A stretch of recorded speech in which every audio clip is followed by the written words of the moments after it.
ఏలూరులో దళిత మహిళలపై టీడీపీ పచ్చమోకుల దాష్టికం. దళిత మహిళలు ఒక వివాహానికి హాజరై వెళ్తున్న సందర్భంగా 15 మంది టీడీపీ కార్యకర్తలు అక్కడ మద్యం సేవిస్తూ వీరిని చూడటంతో వారితో పాటు వారు వెళ్తున్న కుమారులను, భర్తలను పక్కకు నెట్టేసి 10 మంది మహిళలను లాక్కోనెళ్ళి వారి మీద అత్యాచారానికి ప్రయత్నం చేశారు. మారాడాని రంగారావు కాలనీలో ఏలూరు టౌన్‌లో ఈ సంఘటన జరిగింది.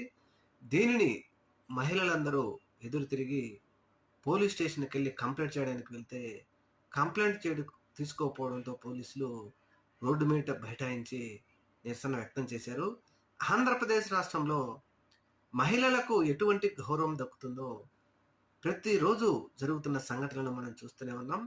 ఇది కూడా అందులో భాగమే.